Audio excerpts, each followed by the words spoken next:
nii, kohe.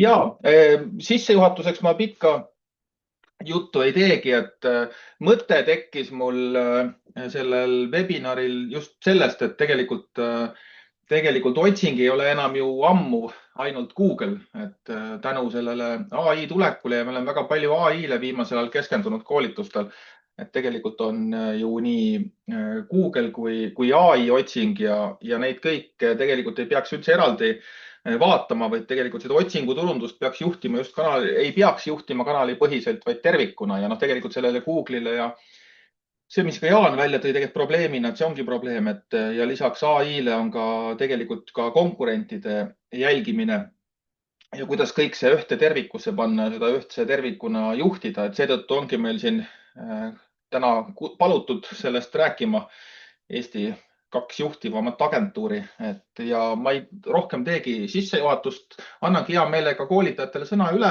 Kui kellelgi on küsimusi, siis kirjutage julgelt chatti. Ma ei tea, Erki, kas võtame küsimused kohe vahele või tahate pärast võtta? Teeme pärast, ma arvan. Selge. Aga siis olge lahked, annan sõna teile ja hakkame pihta. Ja, alustame siis OneSearchi teemadest, et ma räägin natukene lahti, mida see meie jaoks tähendab ja siis saab Kristiina jätkata natukene detailsemalt SEO ja GEO teemadel. Ühesõnaga, OneSearch ei ole uus kanal, see on mõtteviisi muutus. Ja selle all me peame siis silmas sellist terviklikku vaadet kogu otsingule, mille eesmärk on siis maksimeerida otsingut kanali üleselt, nagu Tõnu just hetk tagasi ütles. Ja ühesõnaga jah, et mitte siis seejuures tehes rohkem, vaid lihtsalt mõeldes natukene teistmoodi. Ma natuke räägin siis lahti, mis need lühendid siin tähendavad igaks juhuks, kuigi ma usun, et te juba olete kursis sellega. SEO on siis orgaaniline nähtavus, SEM on tasuline nähtavus ja GEO on siis nähtavus ai vastustes ehk siis ai overviews, ChatGPT, sest nagu me just rääkisime ka, eks ole, siis otsing ei toimu enam ainult Google'i tulemuste lehel, et see toimub järjest rohkem ka ai vastustes. Ja SEM, SEO, GEO on tegelikult selline üks ökosüsteem, sest kasutaja jaoks ei ole neid kanaleid eraldi olemas. Tema jaoks on ainult vastus ja meie siis turundajatena peaksime kas sellele ise peale vaatama kliendi vaates. Ja selline terviklahendus siis võiks viia sellise tugevama ja mõõdetavama turundustulemuseni, kui neid eraldi juhtides. Mis siis SERP-il ehk otsingu tulemuste lehel siis toimub? Otsingu tulemuste leht ei ole enam SEM versus SEO. Seal on ai overview, makstud otsing, orgaanilised tulemused, Google Maps ja ka hiljutiste uudiste valguses käesoleva lõpust siis ka Google Shopping. Ja kõik need konkureerivad siis kasutaja tähelepanu eest, ehk siis me ei konkureeri enam ainult konkurentidega, vaid ka iseenda erinevate kanalitega ja ranking ei võrdu enam ainult nähtavus. Et kui varem oli siis klassikalise SEO loogika või eesmärk olla number 1 Google'is, ehk siis mida kõrgem positsioon, seda rohkem klikke. See oli lihtne ja lineaarne, siis täna, isegi kui sa oled number 1 orgaaniliselt, siis võib kasutaja enne näha ai vastuseid, makstud otsingut, varsti shoppingut ja sellele lisaks veel ka ai overviews tulevasi reklaame, siis minu number 1 koht seal orgaanilises tulemustes võib olla tegelikult lehe keskosas või lausa all. Ehk siis otsingu tulemuste leht on pidevas muutumises ja see muutub järjest kihilisemaks. Ja kuna AI filtreerib tulemusi, siis kasutaja ei pruugi enam üldse klikkida, kui ta saab vastuse otse AI-lt. Ja AI on see, kes valib, keda näidata. Ehk siis, kui me enne konkureerisime rankingu nimel, siis nüüd mainimise nimel. Ja mis probleeme me siis näeme tänases otsingu strateegiates, et otsingud juhitakse enamasti killustatult, et SEM teeb oma asja, SEO oma asja ja nähtavus AI vastustes kujuneb sageli üldse ilma strateegiata. Et keegi ei oma sellist total search vastutust, eelarved ei liigu vastavalt võimalustele ja kanalid konkureerivad omavahel. Et iga kanal optimeerib enda KPI-d ja tegelikult ei optimeerita siis sellist kogu otsingu nähtavust, mis tähendab seda, et me jätame väärtust lauale. OneSearch lähenemisega ei alusta me siis kanalist, vaid kasutaja kavatsusest, intendist. Küsimus ei ole, kas see on SEO või SEM. Küsimus on, mida kasutaja tahab ja kuidas me selleni kõige paremini jõuame. Ja selle põhjal me jaotame siis need rollid või siis need vastused kasutaja otsingu põhjal järgmiselt. SEO loob pikaajalise nähtavuse ja püüab nõudlust. SEM püüab olemasoleva nõudluse koheselt ja GEO tagab siis nähtavuse AI vastustes. Ehk siis veel kord, me ei vali kanalit, me valime üleüldise nähtavuse või siis õige vahendi, millega seda nähtavust püüda. Kui keegi otsib näiteks inspiratsiooni või infot, töötab SEO. Kui kasutaja on ostu lähedal, töötab SEM ja kui kasutaja võrdleb, küsib soovitust või tahab kiiret vastust küsimusele, siis määrab nähtavuse GEO ehk AI otsing. Ehk siis sama bränd, aga täiesti erinev vajadus ja seetõttu ka erinev roll meie kasutatavatel vahenditel. Ja miks see OneSearch lähenemine töötab? Selle suurim väärtus on siis see, et me lõpetame dubleerimise ja iseendaga konkureerimise. Enamik brände üle investeerib SEM-is seal, kus SEO juba töötab ja vastupidi. Ala investeerib seal, kus nad tegelikult nähtavad ei ole. Samas on ka olukordi, kus share of screen on oluline ja mõistlik on maksimeerida nähtavust kõikides kanalites, näiteks brändimärksõnadega. Aga jällegi, see oleneb brändi tuntusest, konkurentidest, turuseisust, hooajast ja nii edasi. Ajatõhusus tuleb mängu, kui me tahame nõudlust koheselt püüda versus pikaajaline nähtavus. Ehk siis meil ei ole mõtet maksta klikkide eest, mida me juba orgaaniliselt saame ja samal ajal ei tohi kaotada liiklust seal, kus me veel nähtavad ei ole või tahame püüda kohest näiteks siis hooajalist nähtavust või nõudlust. Ja lisaks annab siis SEM meile kiiresti infot, millised märksõnad ja sõnumid päriselt töötavad ja me saame selle teadmise edasi viia SEO strateegiasse. Ja kui me seda niiviisi tervikuna juhime, siis tulemus ei ole lihtsalt rohkem liiklust, vaid loodetavasti paremad tulemused üleüldiselt vastavalt meie eesmärkidele siis, et see intent first strateegia annab meile võimaluse optimeerida marginaali põhisemalt, kui me jagame eelarve dünaamiliselt kogu kanalite vahel, mis omakorda siis reageerib turule ja hooajale. Ja seejuures ka brand protection et kaitse siis konkurentide vastu kõigis kanalites ja tugevam kontroll selle üle, kuidas brändotsingus välja tuleb. Ehk siis OneSearch ei ole, nagu ma juba ütlesin, et see ei ole uus kanal, vaid see on mõtteviisi muutus, ehk siis see on viis lõpetada otsingust mõtlemine kanalite kaupa ja hakata juhtima seda nii, nagu kasutaja seda tegelikult kogeb ja olla nähtav seal, kus otsus tehakse.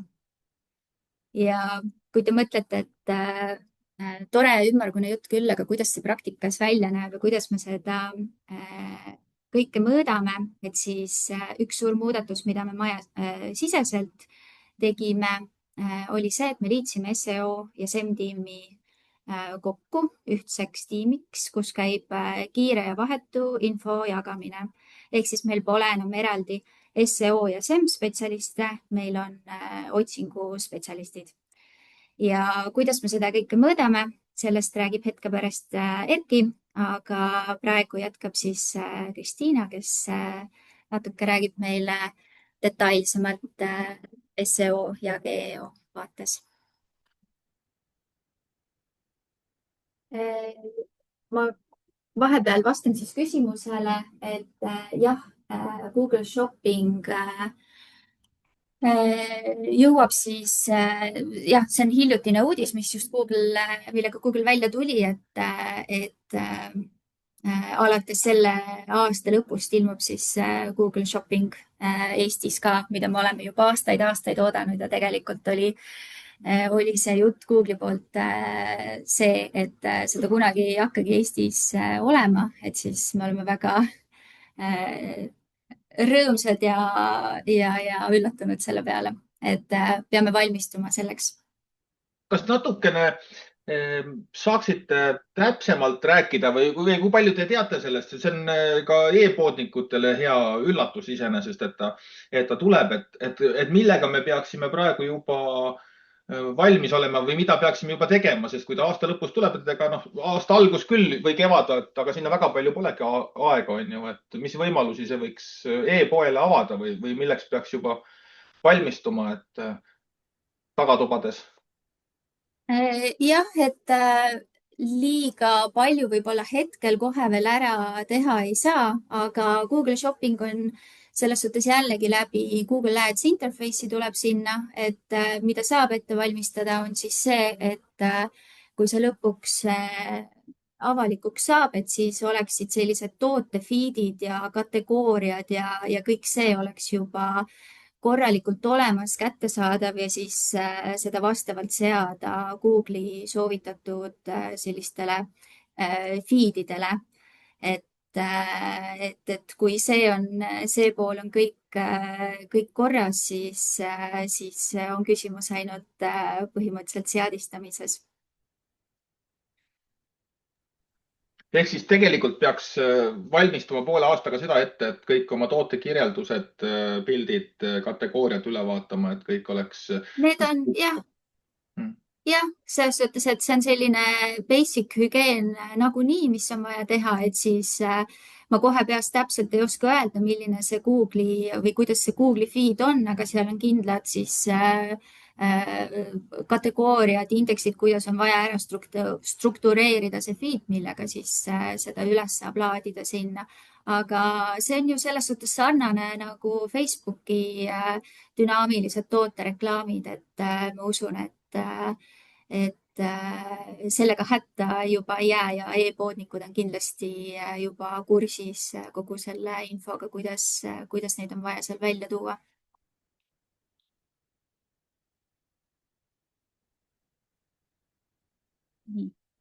Aga jätkame siis Kristiinaga. Tere ka minu poolt siis, et mõtlesin, et alustame seekord siis algusest, et võtame ette kõige lihtsama küsimuse, et millest SEO koosneb, et mis see SEO üldse on. Et SEO ongi siis veebilehe nähtavuse optimeerimine otsingumootorites. SEO omakorda jaguneb siis kaheks, on on-page SEO ja off-page SEO. Ehk esimene pool on siis kõik see, mida sina endast räägid oma kodulehel ja off-page SEO on siis kõik see, mida teised sinust räägivad. ja kui ongi siis natukene naljaga mõelda ja öelda, et siis on-page SEO on siis see, kuidas sina konkreetselt ennast tutvustad ja off-page SEO on siis see, et mida kõik teised nii-öelda siis selja taga ja otse sinu ees sinust räägivad. Nüüd lähme korraks siis natukene sügavamale sinna SEO maailma, et üldse aru saada, mis asi see on ja mida me siin kõik jälgime ja vaatame. Et on-page SEO puhul siis hästi oluline on sisu. Tuleb mõelda, et kas ma päriselt vastan ka kasutaja küsimusele. Ehk kõik see, mida sa oma kodulehele kirja paned, mõtled, et siis tuleb niimoodi mõelda, et kas see näiteks kõige lihtsam, et kas ka see pealkiri, kas see sisu vastab siis täpselt sellele, mis on teemapüstitus. Et ühesõnaga, et kui sa tahad kirjutada aiast, siis sa pead kirjutama aiast, mitte aiaaugust. Teine oluline on pealkirjad ehk H-elemendid. Need on siis sellised asjad, mis aitavad otsingumootoril mõista, millest leht räägib, ehk ühesõnaga annab lehele struktuuri. Ja pealkirjad siis jagunevadki H1, H2, H3 ja kui nüüd natukene laiemalt mõelda, siis tegelikult on need nagu raamatu pealkirjad, kus H1 on raamatu pealkiri, mis annab sulle idee, mis raamatut sa lugema hakkad ja H2 jagab siis need mõnusalt peatükkideks, et sul oleks mõnus lugeda. Ja samamoodi siis, et oluline on struktuur, mida me jälgime ja ka URL-id. Et ühesõnaga kõik see veebisaidi ülesehitus peaks olema piisavalt loogiline nii sinu kui veebisaidi kasutaja jaoks, kui samamoodi ka siis otsingurobotite jaoks. Ja mitte vähem tähtsam ei ole kindlasti ka kiirus ja kasutajakogemus, et UI, UX.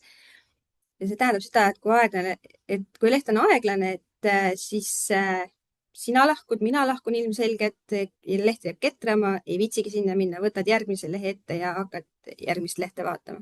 Ja Google tegelikult arvestab sellega täpselt samamoodi, et mida vähem aega sina lehel oled, seda kasutum tundub siis konkreetselt Google'i jaoks see leht ja ta viskab järgmise ette, et tõstab teist lehte üles.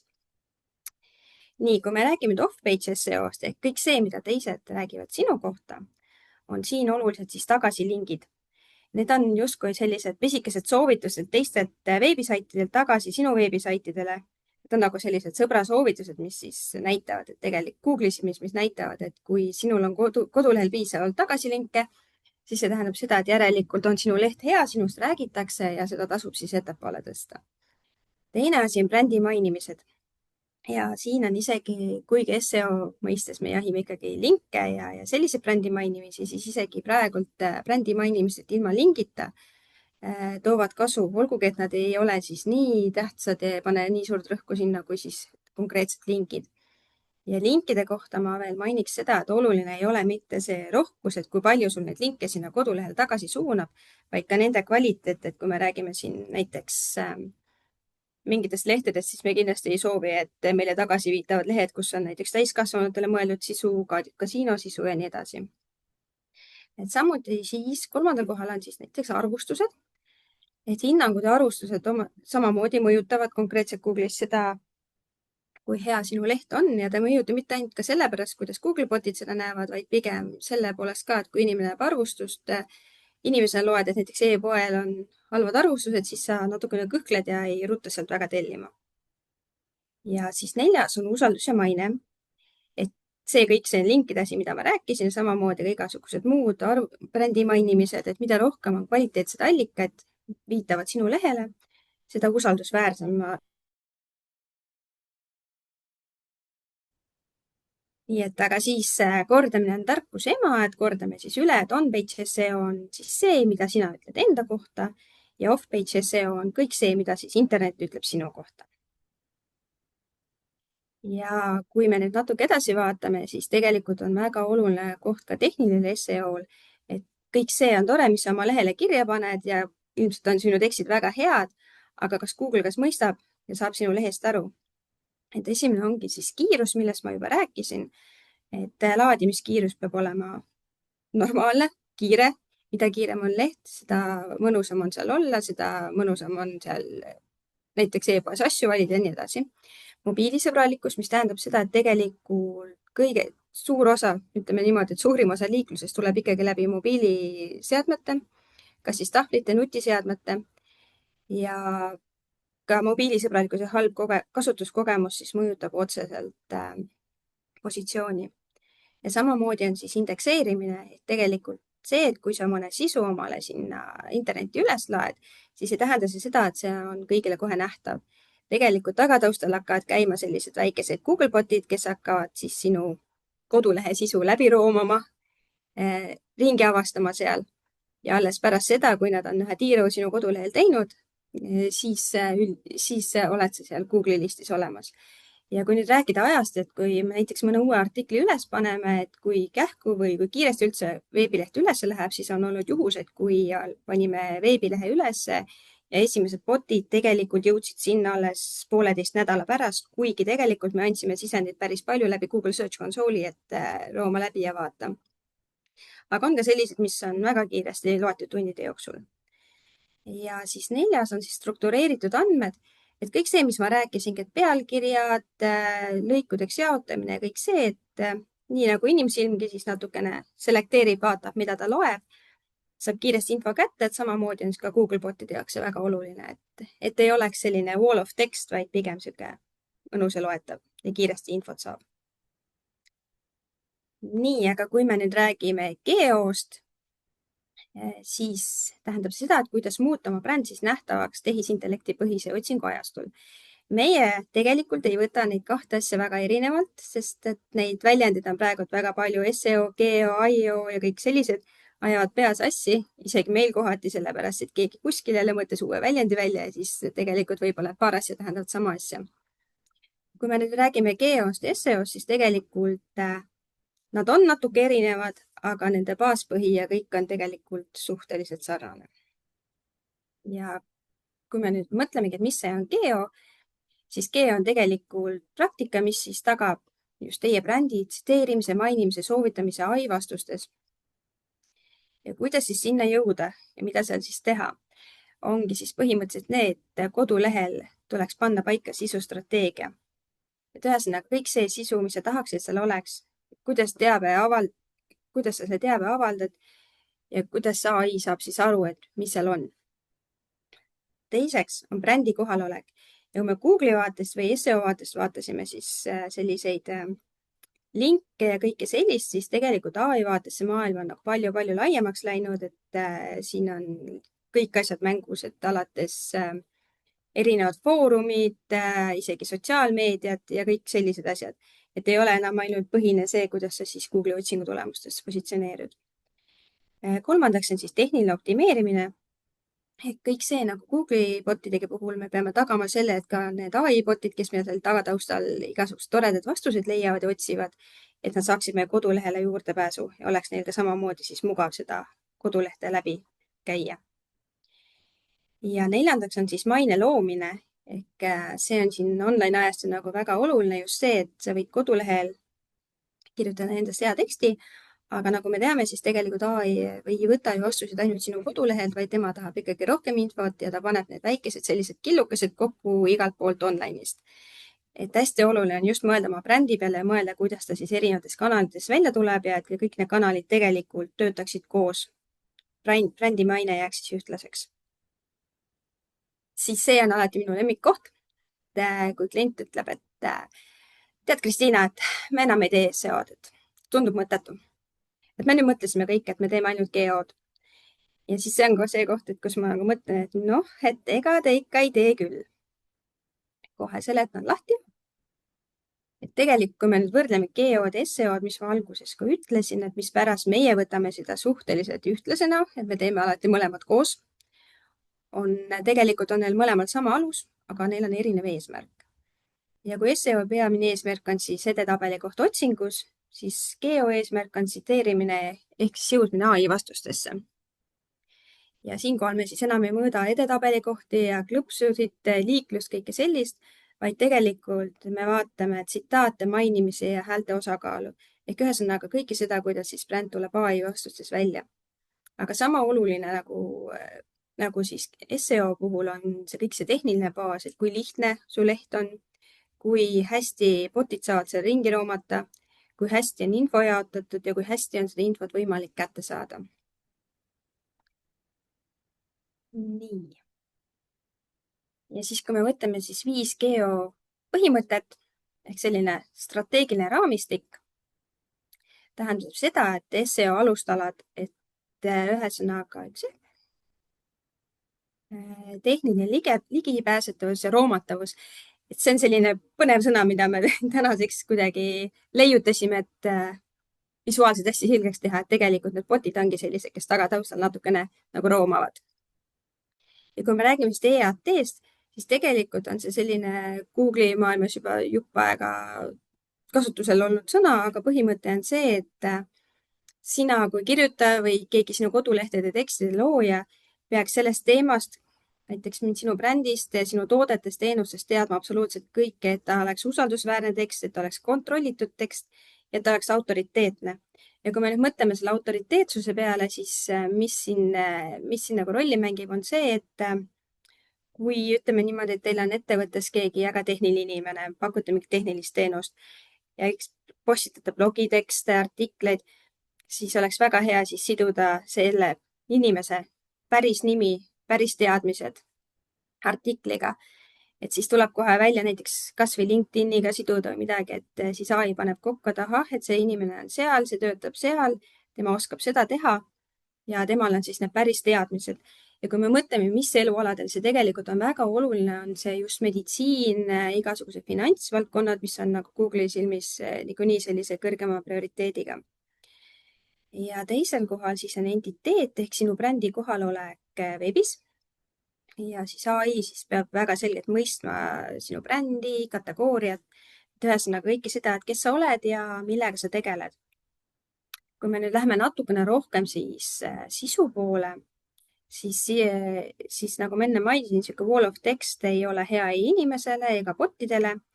Ja kui nüüd sisu luua, siis kindlasti mõelda, et mis on pealkiri, et lõigud oleksid piisavalt pikad, piisavalt lühikesed, et neid oleks hea läbi töötada ja kindlasti AI armastab siis rohkelt fakte.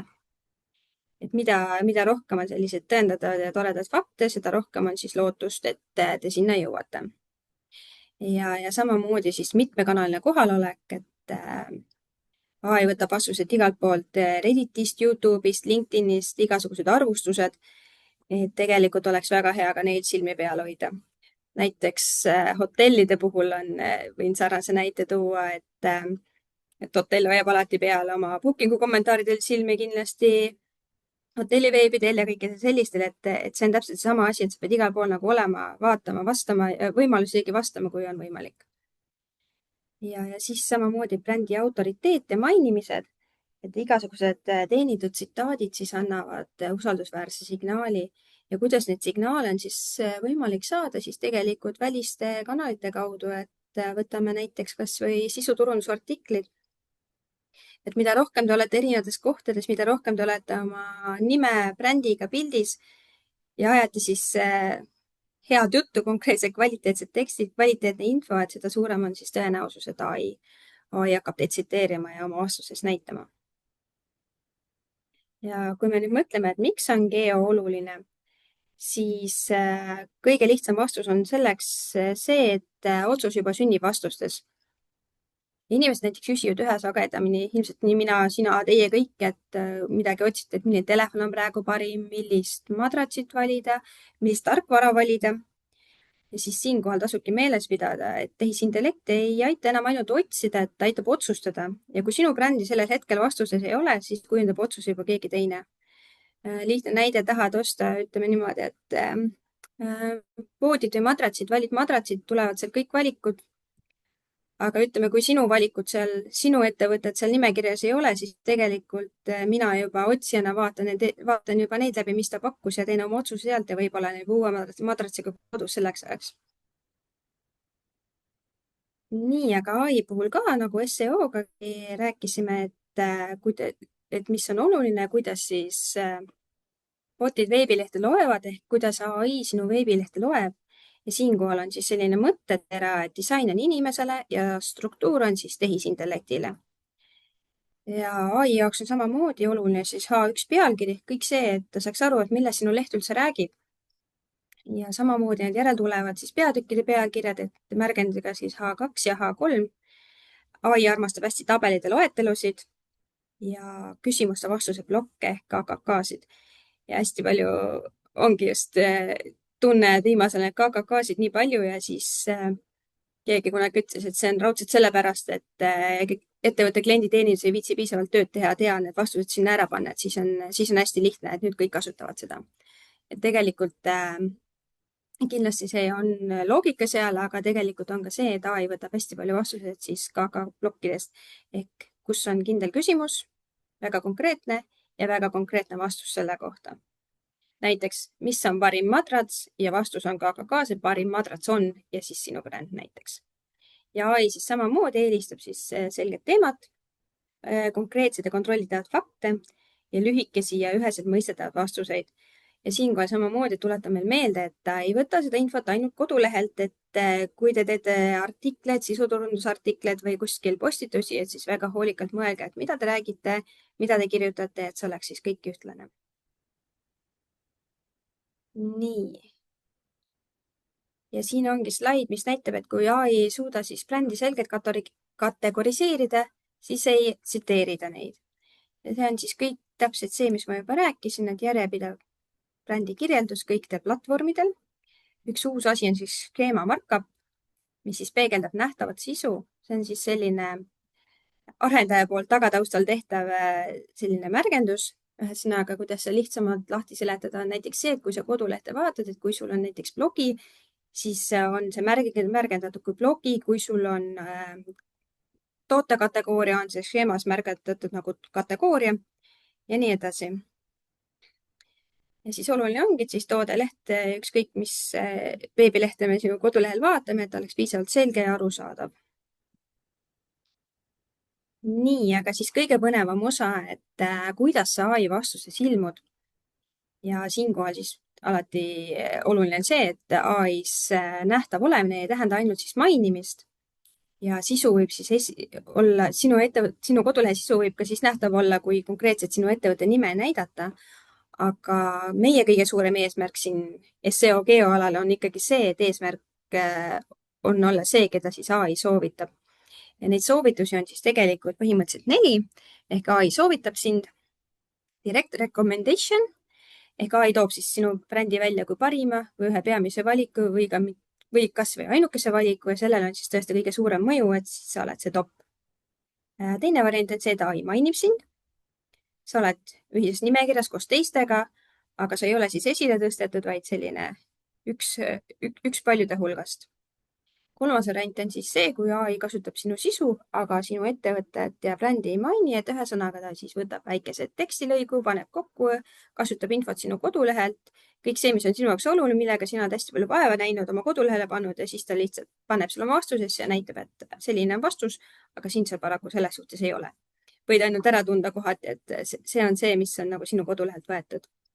Ja kõige halvem variant, kuhu me üldse ei taha välja jõuda ja mille nimel me tööd teeme, on see, kui sind ei ole siis üldse vastustes, nagu no mention.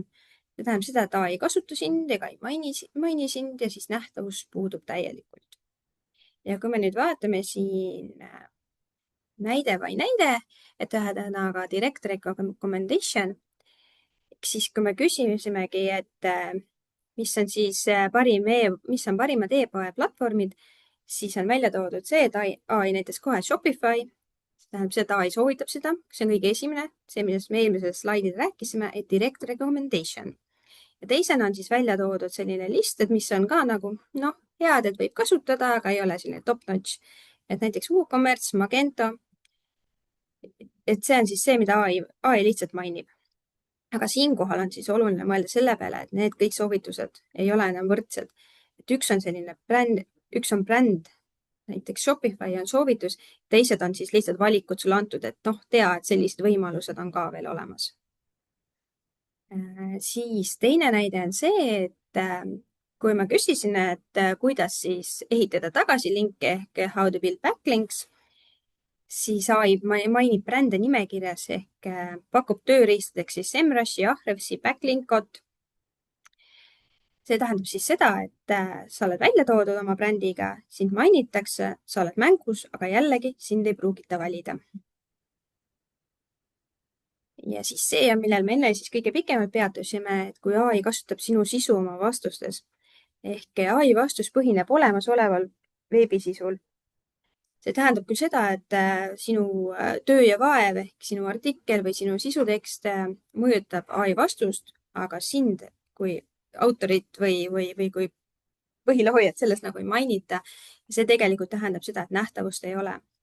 Ja siis ma küsisingi ühe näite põhjal näiteks, et milline pank pakub Eestis kõige soodsamat kodulaenu, siis tegelikult AI tõi välja soovitused ja faktid, panin erinevate pankade kodulehed selle kokku, kogu selle info, et Euribor, panga marginaal ja intressid on kõik olulised, aga see ei ole meie eesmärk, et see on tegelikult täielik miinimum, mida me soovime saada, et eesmärk on ikkagi olla see, keda AI siis soovitab.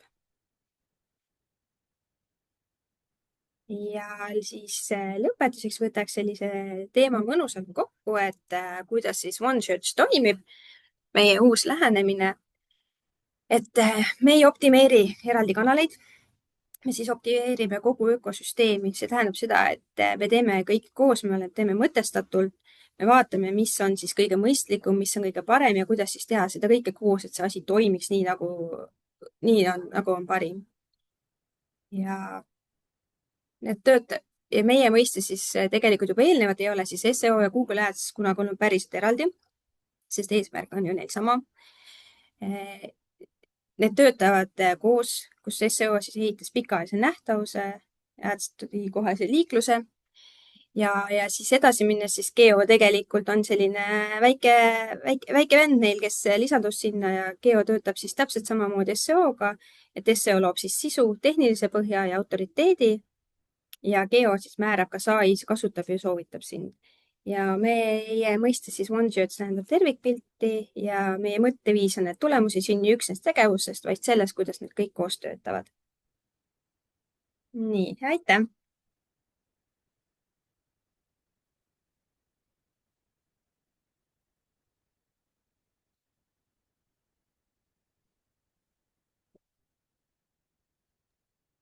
Kas te midagi tahate veel näidata? Ma arvan, et me lõpetame siin. Okay. Kas kellelgi on küsimusi tekkinud? Kusjuures, kui sa rääkisid sellest AI-st, siis ma guugeldasin näiteks ja AI käest küsisin. No näiteks üks e-pood nagu Frog, kellest on ka meedias juttu olnud, et kus neid süüdistatakse maksupettuses ja tarbijate koha pealt, et nad on selles mõttes hästi enda kuvandit hoidnud, et neil koduleht töötab väga hästi. Neil ei ole Tarbijakaitseametis ühtegi vaidlust, et selles mõttes on resümee nagu puhas. Aga kui näiteks kas või chati käest küsida, et kas sealt poest on ohutu osta, siis chat ütleb või AI ütleb kenasti, et jah, et väga Trustpilotis väga kõrged hinnad, juba kaua tegutsenud ja nii edasi. Ja siis ütleb, et aga internetist ma leian, et Redditist alates, kuidas inimesed kirjutavad tarnega on probleeme, siis artiklid leiab kõik üles, kus kirjutatakse, et ettevõttel võib olla. Ja ongi, et värske ja oluline risk 2026 on ju, et alates, mis AI välja toob. Nii et selles mõttes on see väga nagu õige point, et see maine pool, et sa võid, tegelikult AI ei leia ainult su kodulehelt ega Tarbijakaitseametist, vaid igalt poolt mujalt on ju, et seda mainet on tegelikult päris keeruline hoida ja kui oluline ta samamoodi on ju. Et see on nagu väga, väga õige point iseenesest, et nii ta on jah. Sel OneSearchist, kui nüüd rääkida, et kui keegi näiteks kuulajatest ka mõtleb, et väga tore, mis te kõik rääkisite ja et kas te saaksite aidata, siis mida peaks tegema, kellega ühendust võtma? Ja palju maksab? Erki, see on sulle küsimus. Väga tihti ettevõtted arvavad eos juba, et kui nüüd agentuuriga rääkida, MBD-gi nii suur agentuur, 100 inimest üle Baltikumi kõige edukam, et nagunii on kallis. Et kas on tegelikult agentuur kallis?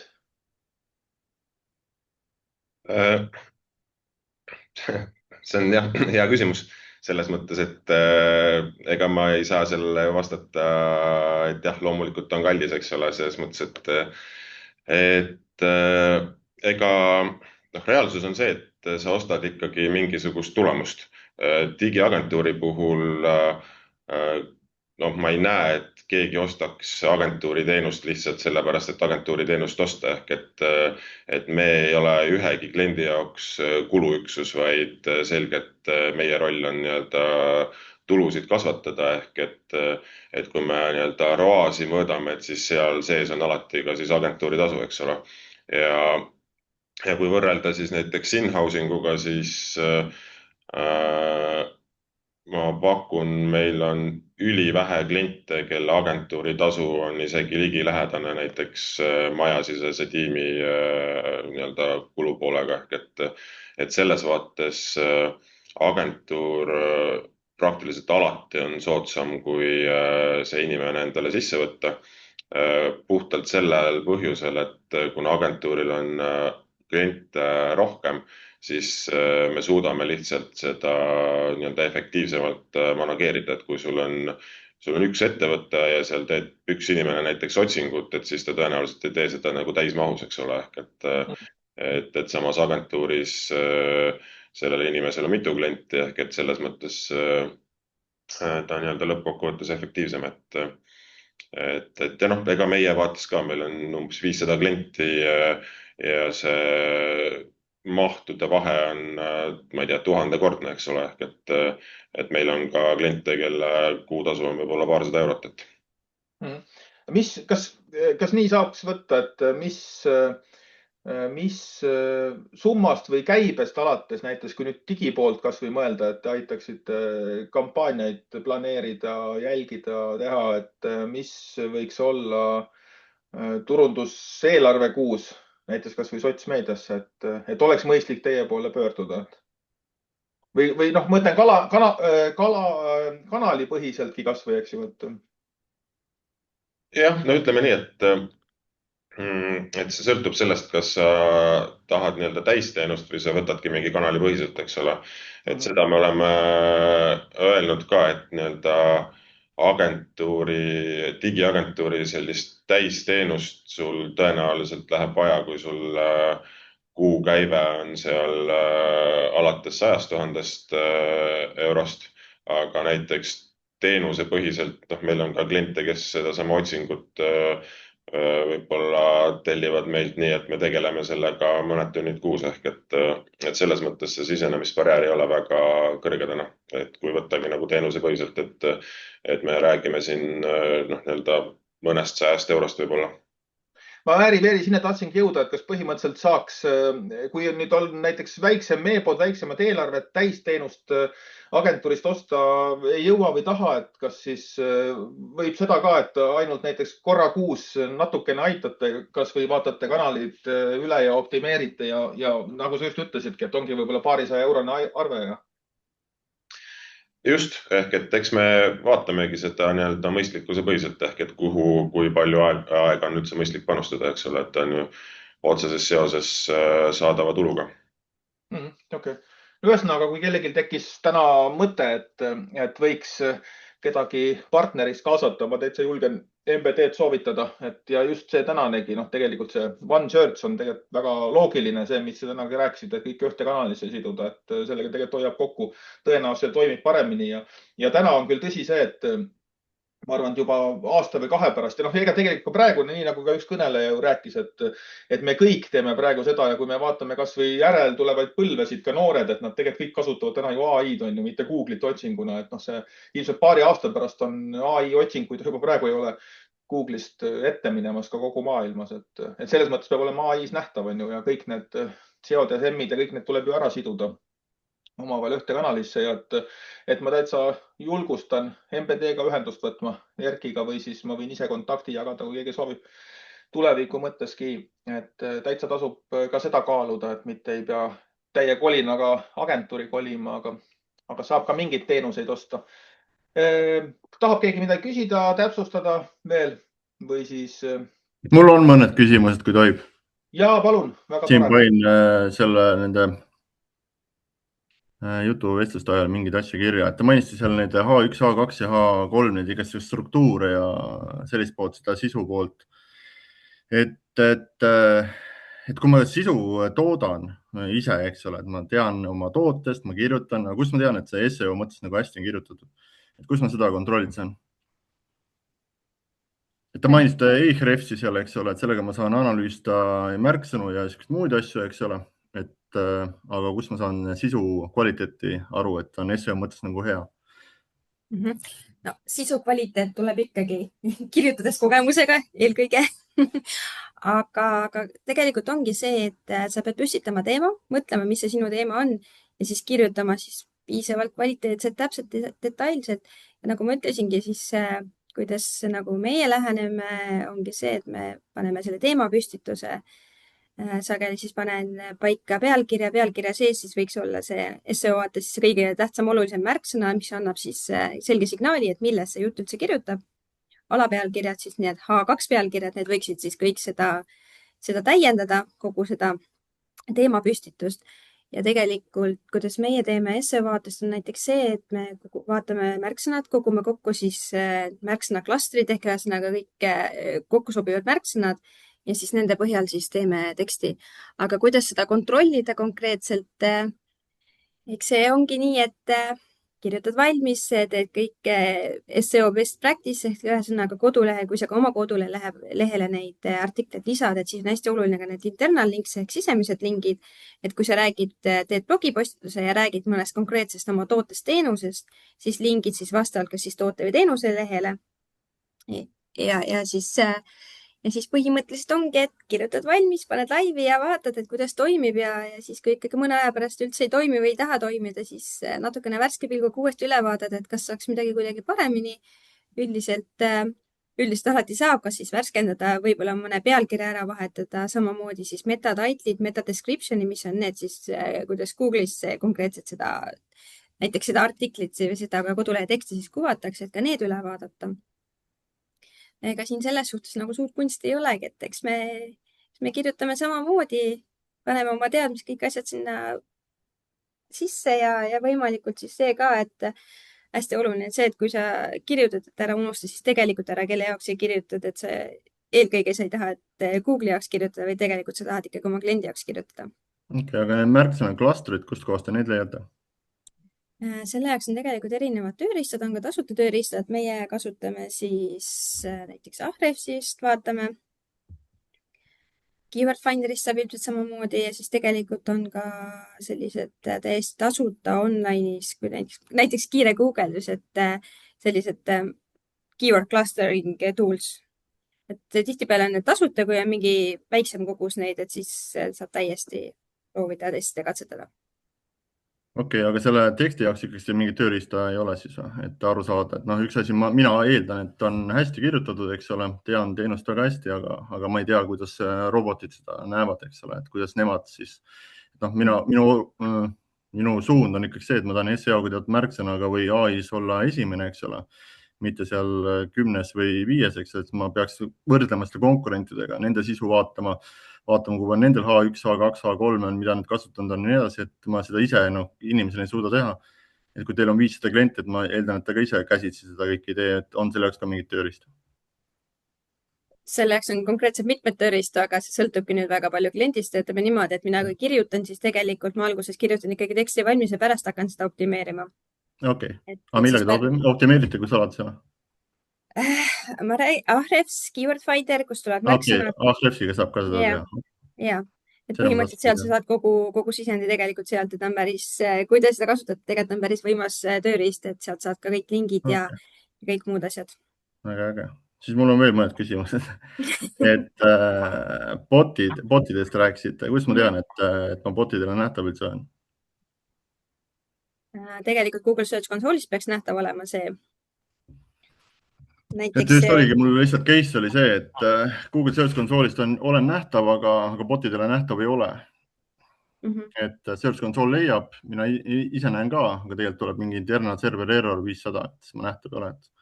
Kas te seda ka kontrollite kuidagi eelnevalt või ei kontrolli? See sõltub, kui nüüd hästi pikka aega tegelikult ei ole üle vaadatud, siis meil on eraldi siis tehnilised inimesed, kes sellega tegelevad. Et aga üldiselt me lasemegi lingid siis uuesti üle vaadata ja mõnikord on siis ka asi näiteks robottekstis, mis võib blokeerida siis konkreetselt seda, mida siis mis sisu siis Google'il näidata või mitte näidata. Okay. Et kui sa tead, mis asi robottekst on, siis selle Ja, saab, jah, seal saab keelata ja vaadata, mida Just. üldse, kas ta laseb indekseerida ja üldse läbi käia või lase, eks. just. Aga mõnikord ongi nii, et see võtabki hästi kaua aega ja lihtsalt julmalt Google Search Console'is lihtsalt mitu korda lasta need lingid uuesti üle vaadata, et vaadata, millal ta jõuab või ei jõua. Või mis ta Okay. blokeerib. Siis viimane küsimus ka, skeemad mainisite ka, et kes seda skeemat üldse läbi käib, et kellele ma seda tegelikult seda skeemat annan, kas seda käib AI mudelid läbi või käivad siis ainult Google botid läbi? Mõlemad üldjuhul. Okay. Et skeema on Et ka kui siis näiteks- AI jaoks. Ja, et kui näiteks WordPressi lehte, mis on selline lihtne tagataustaga, et siis on ka väga, üldiselt on lihtne ka need ise määrata sealt tagataustal. Aga natuke keerulisem lehtede puhul, et siis on mõistlik lasta siis arendajal teha seda. Okay, et aga mis infot te skeemasse ise panete, et ma saan aru, skeema on mõeldud selle jaoks, et panna sinna üldine kodule info seotud kodu või selle seotud lingiga mingi info, mida te veel sinna panete? Sõltuvalt jälle, et kuna meie konkreetselt tegelikult ise skeemadesse midagi ei pane, et meie teeme üldiselt listid arendajatele täpselt step by step, kuidas midagi teha ja seda siis teeb meie nii-öelda tehniline SEO pool, Okay. et aga üldiselt on oluline ära lihtsalt määrata see, et mis asjaga on tegu, näiteks kui on siis ka see list, et siis ära määrata, et need ongi see ka sektsioon, kui on artikkel, siis on artikkel ja nii edasi. Selge pilt, ma rohkem küsimusi jälle, aitäh. Aitäh. Ja Lennean kirjutas chati täitsa õige täienduse, et vaja on ka mõelda, kuidas klient seda otsib või mõtleb, et AI puhul ja üldse otsingu puhul, et miks väga tihti ka välja ei tulda, et mida inimene otsib, et sa kirjutad ise televiisor, aga tegelikult võib kirjutada telekas või TV ja nii edasi, et neid variatsioone on hästi palju seal. Ja siis Jaan Marta kirjutas sulle veel, et sa võid ka oma teksti panna näiteks ChatGPT-sse ja paluda tal SEO jaoks optimeerida näiteks. Seda kasutavad päris paljud ise. Jah, seda küll, aga ChatGPT ei ole kindlasti SEO tööriist, et infoks, et selle jaoks ei ole. Mina olen kuulnud, et ja olen korra ise kasutanud seda Surfer SEO-d, millega ma teksti hiljem läbi käin, mitte Ahrefsi. Ma lihtsalt tahtsingi jõuda selleni, et mida te ise kasutate. Ahrefsis mina ei näe võimalust seda nagu analüüsida. Ma saan analüüsida igast konkurente, märksõnu ja kõike muud, aga teksti igasugust märksõnu mina sealt või teksti sisu poolt ma ei saa konkurentidega võrrelda ja endal seda nagu paremaks teha, et see ei ole kindlasti see tööriist, aga ma mõtlesin, kas te kasutate midagi muud ka peale selle Surfer SEO ei kasuta, aga kui te seda ei maininud, siis te arvates ei kasuta. Mis tööriist, kui sa peaksid, Jaan, nüüd 2 tööriista kaasa võtma homsesse päeva ainult, mida sa kasutada saad, mis need oleks? Mida sa teistelt soovitada julged? Kui rääkida Google tööriistast, siis kindlasti Search Console, ma arvan, ilma selleta ei saa. Analytics, et üldse analüüsida, Tag Manager kindlasti ja siis SEO poole pealt Ahrefs ja Surfer SEO ja muud ma arvan ei ole. Ja ChatGPT ka, et siis promptida ja teha tekst, et kui on 500 klienti, siis ma arvan, et päris kui mina oleksin SEO siis pakkuja, siis ma vist ei suudaks seda 500 kliendile sisu toota tiimiga, et siis ma arvan, et AI aitab seda päris palju teha. Õnneks 500-le ei peagi tootma. Ei pea tootma. Ja, kui saate nõustada paljusid, et siis on teine asi. Aga ma arvan, siit ongi hea üle võtta ehk, et sa mainisid Google Analyticsit ka ühe sellise põhitööristana ehk, et minu esitlus räägib suuresti sellest, et Google Analytics täna ei anna sulle enam piisavat infot. Ehk siis näitan siin ühte esitlust, mille esmaettekanne oli 10. märtsil, kui me korraldasime oma klientidele sellise konverentsi ja seda kandsid siis ette meie spetsialist ja AirBalticust nii-öelda kliendi poolt kontakt ja rääkisid, kuidas me oleme 1,5 aastat kasutanud sellist lahendust nagu multi-touch attribution. Ehk siis kui tüüpiliselt, eks ole, ma pakun teist kõik mõõdavad oma tulemusi täna Google Analyticsiga, siis sealt ei tule enam nagu täispilti. Illustreerin seda ka kohe ühe sellise videoga, ehk et see on selle sama konverentsi Focus Stage of Video reklaam, mida siis kõigepealt antud juhul on näha Delfis, siis on näha Postimehes, aga inimene ei kliki selle peal, näeb Facebookis, ka ei kliki. Ehk siis selline tüüpiline ostuteekond, et sa näed erinevates kanalites reklaami, lõpuks otsustad klikkida, vaatad seal natukene maandumislehel ringi ja siis mingi hetk hiljem guugeldad, jõuad sinna uuesti tagasi ja siis lõpuks nii-öelda teed selle konversiooni ehk siis antud juhul registreerud. Ja nüüd on küsimus, kuna neid kokkupuutepunkte oli tegelikult üksjagu, siis kes peaks saama selle nii-öelda konversiooni au ehk et kellele see kirje peaks minema. Ja siin nüüd ongi nii, et sõltuvalt sellest, kust vaadata, see pilt on väga erinev ehk et see ostuteekond oli siis selline, nagu siin illustreeritud. Seal olid sees nii kohalikud portaalid, Meta, Google, olid nii impressionid ehk bänneri näitamised kui klikid.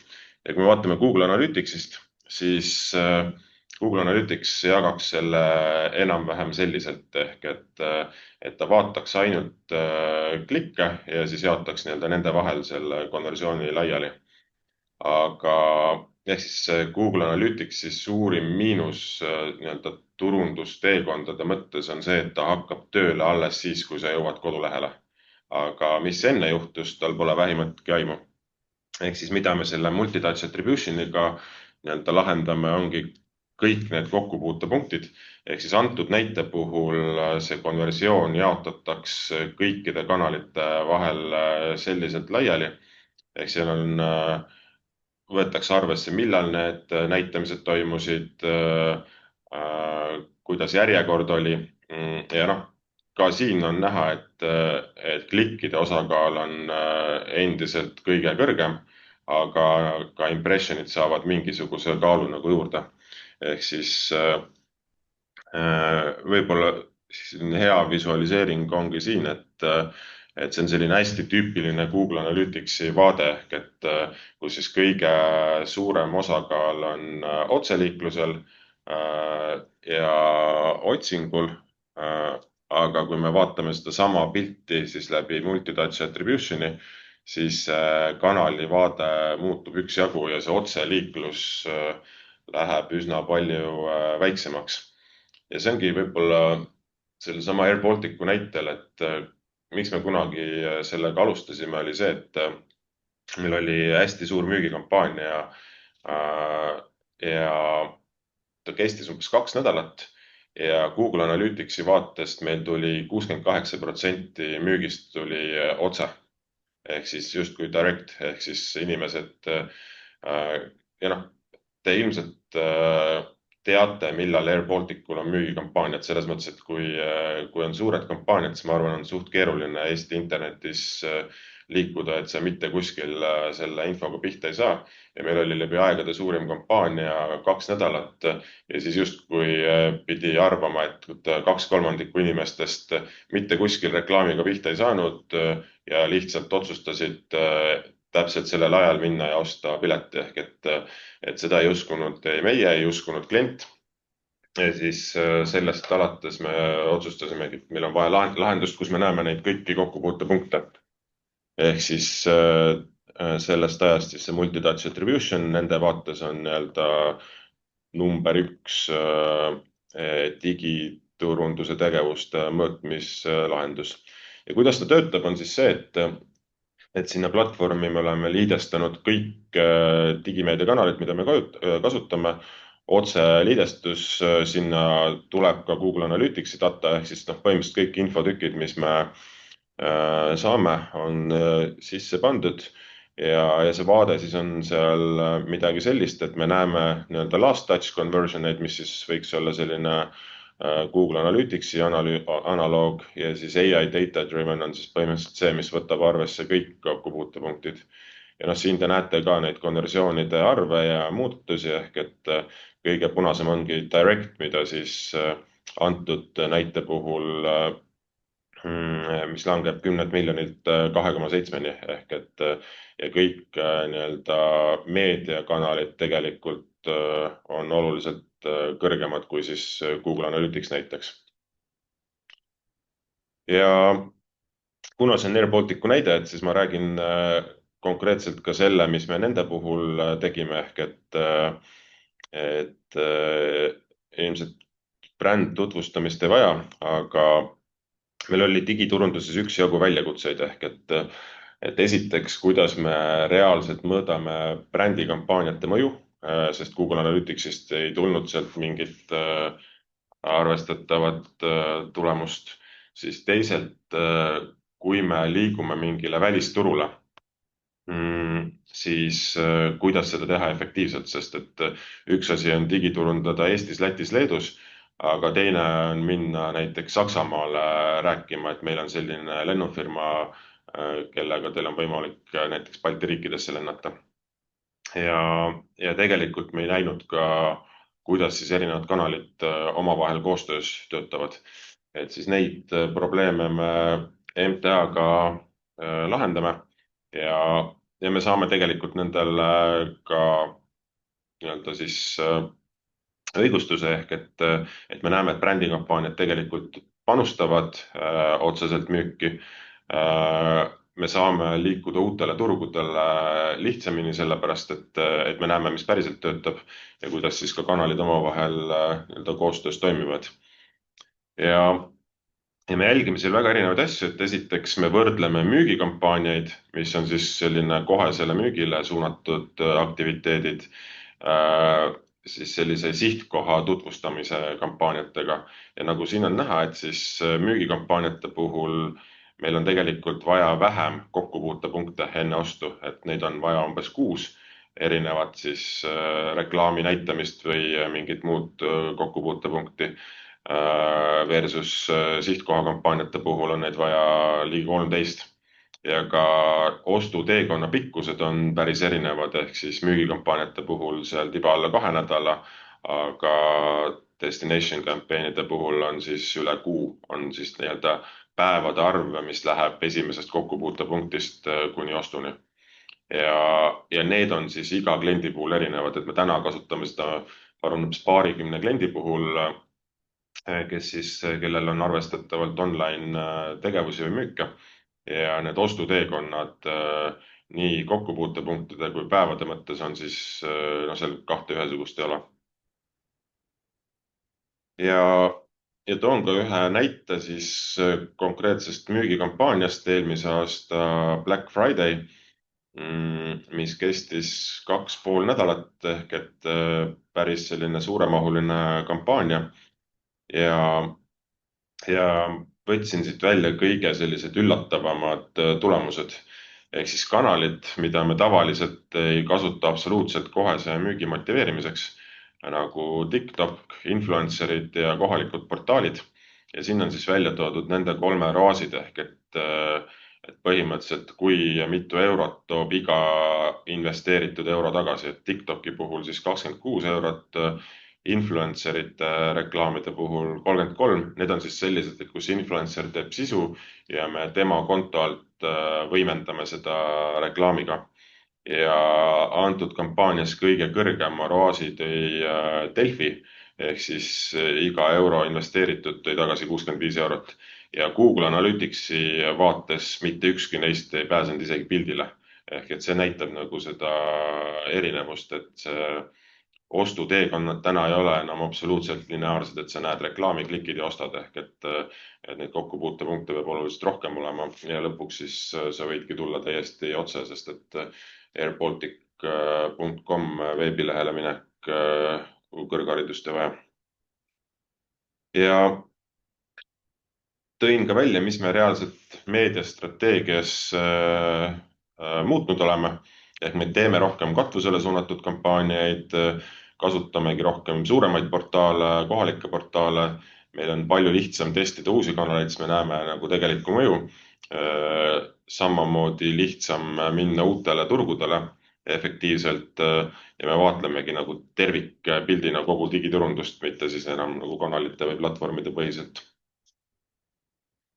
Ja panen siia lõpetuseks ka mõned sellised üldised õppetunnid, mis on siis mitte enam otseselt ainult Air Balticul põhinevad, aga ka nii-öelda kõikidel nendel klientidel, kelle puhul me seda multitouch attribution'it kasutame. Ja esiteks video selgelt töötab, siin suurt uudist ei tohiks kellelegi olla, kes digiturunduse trendidega kursis on, ehk et liikuv pilt töötab ja ka TikTok on tegelikult müügikanal. Siis Google Demand Gen, mis samuti tihti Analyticsis ei ole väga rohelises, aga me näeme, et ta tegelikult sellise enne otsingu tegemist inimese eelküpsetamiseks tegelikult töötab päris hea efektiivsusega, ehk et ROAS on siin 12 eurot.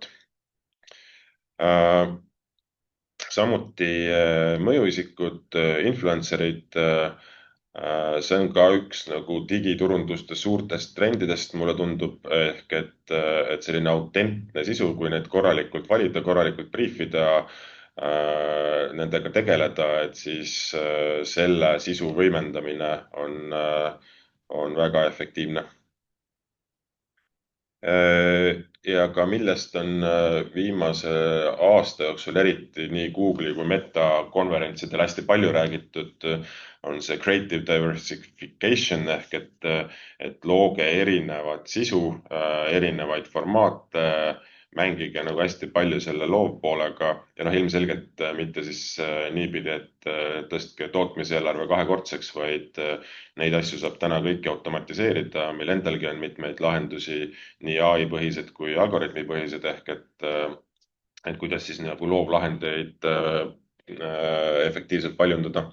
Et ka see tegelikult meie testide puhul on ROAS-i peaaegu 3% võrra kasvatanud.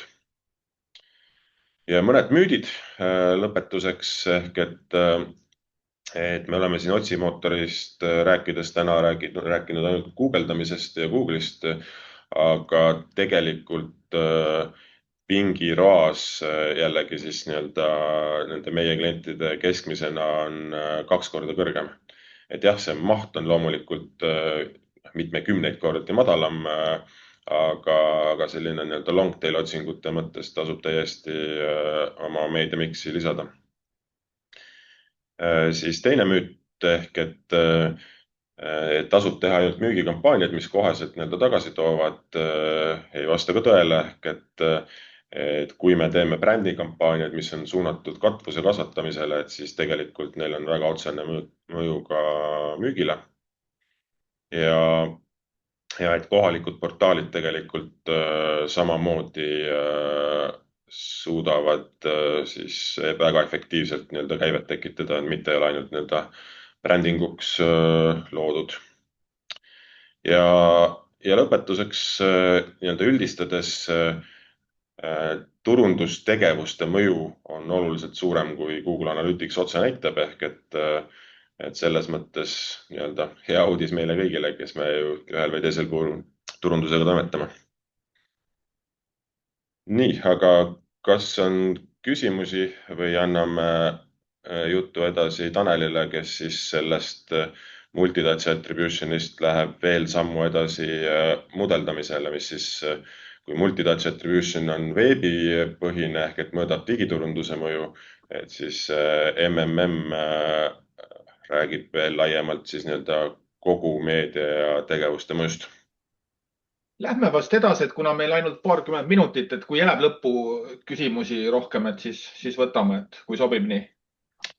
Jah, aga siis Tanel, tulista. Jah, kohe jagan.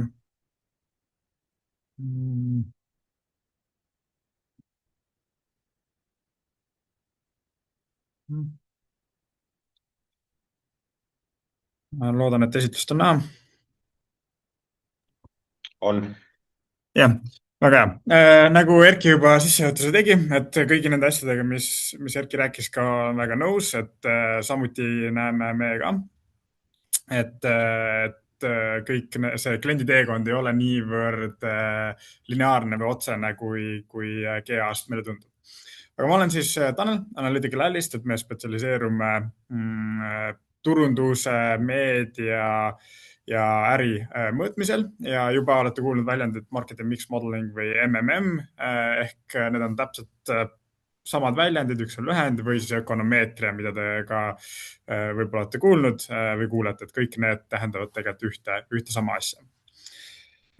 Ja klienditeekond ehk miks tervikpilt meil oluline on, et miks me peaksime tervikpilti mõõtma, mis on tegelikult juba vähekene ka räägitud, et kui meie esimene osa rääkis optimeerimisest Google Analytics põhjal, siis me teame, et see tegelikult võtab arvesse kliendi nii-öelda seda viimast otseostust, mis on kindlasti ka väga tähtis, see peab optimeeritud olema, aga me ei saa sellega tervikvaadet. Et see teema, millest Erki rääkis, on siis MTA, mis tegelikult võtab arvesse kõiki erinevaid kokkupuutepunkte siis digilahendustest ja annab parema arusaama, kuidas kliendi teekond läbi digikeskkonna muutub, kuidas erinevad faasid mõjutavad kliendi tarbimist ja läbi selle siis anda õige atributsioon kõikidele tegevustele, mis kliendi teekonnas on. Ja see, millest mina täna räägin, on siis kogu kliendi teekonna vaade, kus me tegelikult alustame hoopis offline poolest, kus meil on erinevad kokkupuuted kas offline meediaga, kas ärifaktoritega, näiteks hinnastus, nagu Tõnu rääkis ka see nii-öelda imagoloogiline pool ehk mingil määral meie ostuotsuseid mõjutab see, mis me oleme kuulnud, mis me loeme, mis on PR-tegevused, et MMM-iga võtame arvesse me kõike ja mõõdame kõike neid erinevaid kliendi kokkupuute faase, alustades siis kõige alguspunktist. Ja mis MMM teha aitab, on see, et läbi erinevate statistiliste mudelite suudame eristada teie müügis need erinevad komponendid, mis teie müügi tekitavad. Et teie müük, iga päevane, iga nädalane, iga kuine müük koosneb väga paljudest erinevatest faktoritest. Mingi osa müügist ongi sellepärast, et teil on mingi lojaalsed kliendid, kes tulevad teid järjest tarbima, teil on mingi baasmüük ehk see müük, mida jaoks te tegelikult ei peaks tegema mingeid tegevusi. Sinna juurde siis on erinevad ilma- või makromõjud, näiteks kui ilm on ilusam, tarbime rohkem mingid kindlad tooted, hakkame remonti tegema ja nii edasi. Makromõjud, kui meil on kõrgem reaalpalk, siis meil läheb rohkem raha kätte, me hakkame rohkem tarbima mingeid kindlaid tooteid, ehk see toob meile mingit määral lisamüüki. Siis nagu räägitud, pakkumised ja hinnastus on tihtipeale väga suur faktor, tihtipeale olen näinud koosolekuid, kus turundus ütleb, et turundus on selle hea müügi toonud tollel kampaaniale ja samal ajal müügipool ütleb, et ei, see oli läbi hinna ja lõpuks ongi küsimus, et kellel see õigus jääb. Tegelikult koosneb see nii-öelda mõlemast poolest. Mingi osa sellest müügist tõesti tuli turunduse kaudu ja mingi osa müüki tuli tõesti hinnastuse pakkumise kaudu. Aga küsimus on, kui suur osa sellest müügist tuli ühe või teise faktori kaudu. Et läbi MMM-i on meil võimalik eristada ja näha teie müüke nii-öelda elementidena, et kui palju tollel kuul, tollel nädalal tuli müüki läbi turunduse, nii lühiajalise kui pikaajaliste tegevuste, läbi pakkumiste või sellepärast, et sellised hinnastused olid ja tänu sellele, et mis meie välisfaktoritest mõju müügil on. Ja miks on siis tervikpilt oluline, on sellepärast, et tegelikult me ei mõjuta turundusega 100% ettevõtte käibest. Et siin on läbi meie erinevate projektidega kogemus, kui suur üldjuhul on meedia mõju ettevõtte käibele. Me näeme, et e-kaubanduses on see 30–51%, mis on väga suur osa, kuid see siiski jätab pool või rohkem kui pool käibest sinna, et see on tekkinud läbi muude ärifaktorite. mida meil on siis võimalik ära kasutada nii, et võimendada meediaefekti, olla paremas konkurentsis, kasvatada meie baasmüüki ja nii edasi.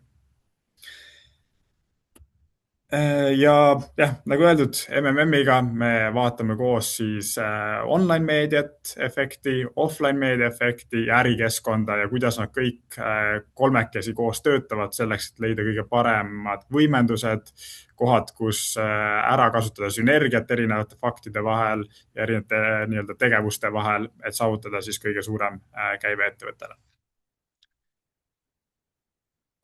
Ja rääkides sellest, mis oluliselt mõjutab ettevõtete käivet, on tegelikult online ja offline kanalite vaheline sünergia. Et olenevalt ettevõtte faasist, performance tegevused töötavad väga hästi.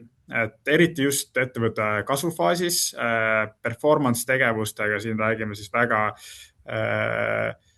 conversion põhistest digikanalitest, on ettevõte kasvab väga märgatavalt, väga hästi. Kuid kui see kasv oleks lineaarne, ehk et me võiksime nii-öelda lõpmatult lihtsalt raha panna performance'isse, kuna me maksame seal kliki eest, siis ma usun kõikide ettevõtjate investeeringud oleksid massiivselt suuremad, sest kui me teame, et üks-ühele konversiooni eest maksame ja meil on lihtsalt vaja rohkem raha sisse panna, et rohkem raha teenida, siis ei oleks ühelgi äril nagu küsimust, et miks me meediasse investeerime või kui palju me meediasse investeerima peaks. Lihtsalt peaks investeerima nii palju kui võimalik. Aga tihtipeale jõutakse performance platooni, kus mingi hetk me näeme, et küll kui me paneme maksude otsingusse raha juurde, siis tegelikult meie käive väga palju ei kasva, aga ROAS siis kahaneb märgatavalt. Ehk see ongi performance platoo koht, kus tegelikult tuleb mängu muu meedia pool, millega siis oma käivet kasvatada.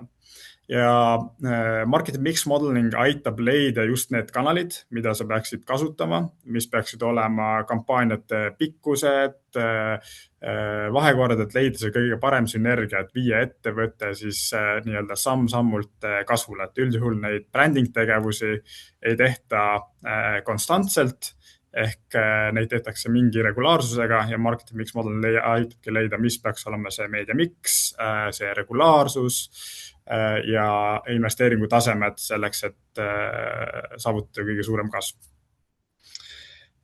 Ja vähekega võib-olla andmetest, miks oluline on, et läbi meie uuringute ja ka rahvusvaheliste uuringute meil on näinud, et 30% maksude otsingu klikkidest on mõjutatud teistest turundustegevustest. Ehk lihtkeeli see on see, et kui sul on mingid kas display reklaamid, nagu Erki eelnevalt rääkis, või on mingid PR-tegevused, siis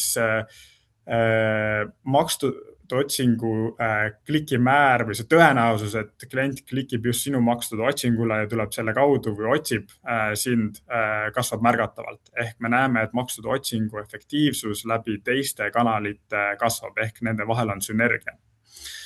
Et tehes näiteks siin näitena on tele kõige suurema efektiga, mis just tekitab seda nii-öelda sünergiat koos maksude otsinguga ja tõstab maksude otsingu efekti. Samas me näeme, et teisel kohal on display, mida tegelikult ka Erki välja tõi, et juba MTA-st on näha, kuidas display kanalite mõju on tegelikult märgatavalt suurem, kui vaadata teda siis mittelineaarse kliendi teekonnaga versus sellega, kui vaadata ainult Google Analyticsi tulemusi, kus meil on väga lineaarne teekond. Ehk kui me räägime last click attributionist, siis ongi see viimane klikk, mis selle efekti saab.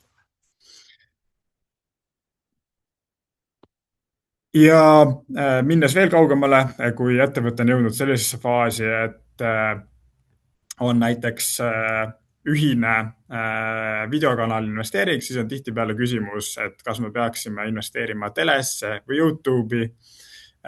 Tihtipeale kuuleme, et tele vaadatavus ainult kahaneb, samal ajal kui YouTube'i vaadatus ainult kasvab. Aga tihtipeale on ikkagi tunnetus, et tele on see traditsioonne suur kanal, mis tekitab meile selle brändimõju ja aitab ettevõttel siis märgatavalt kasvada. Et meie analüüsi tulemustest oleme näinud, et tegelikult vastus on, et mõlemad kanalid on oma oma võtmes edukad. Lihtsalt peab aru saama, millal kasutada ühte kanalit ja millal kasutada teist kanalit.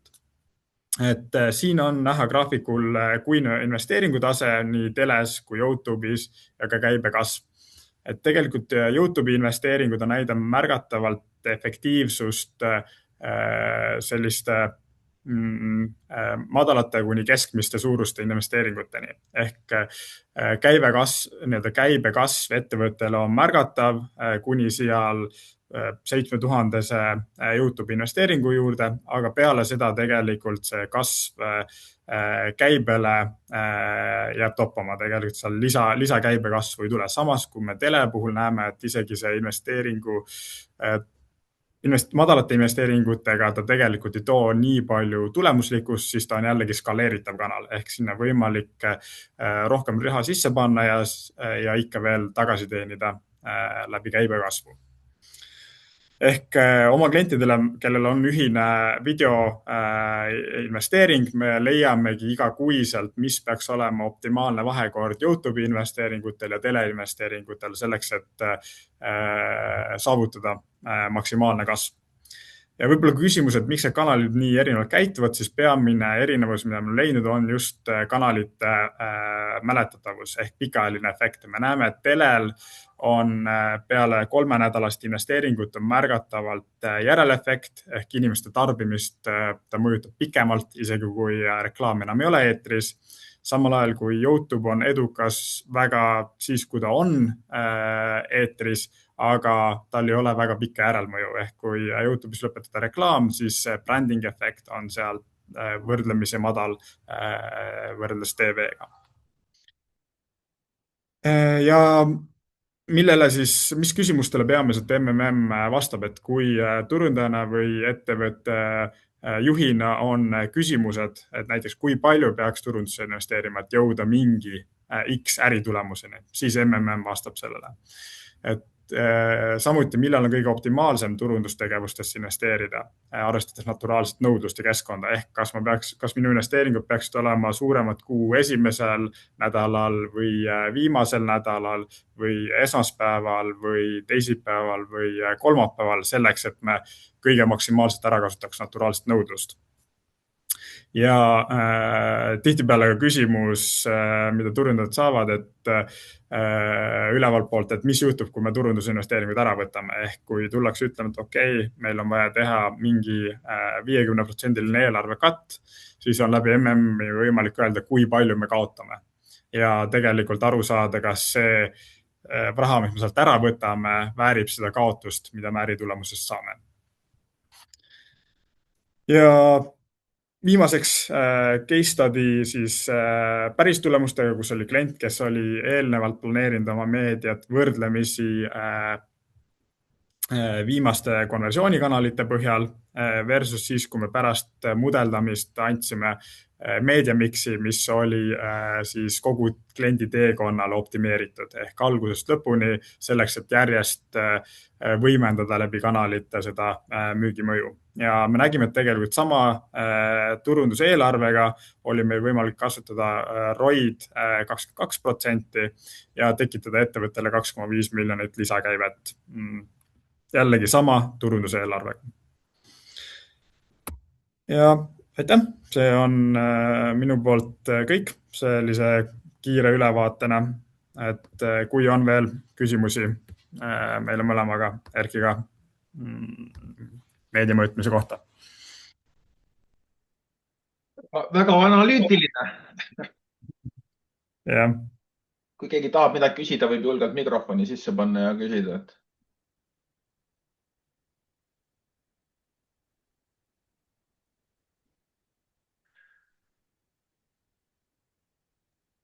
tundub, et kõik on selge.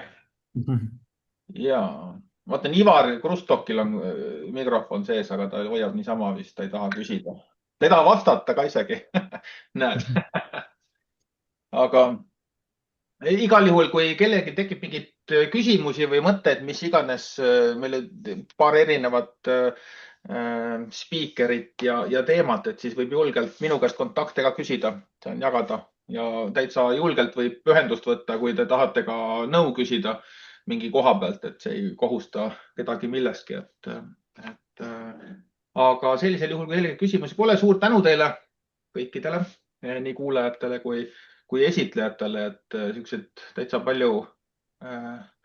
Ahah, Ivar on tagasihoidlik. No vot, tõeline Eesti mees. Igal juhul aitäh kõigile ja meeldivat päeva jätku järgmise korrani. Aitäh, nägemist. Aitäh.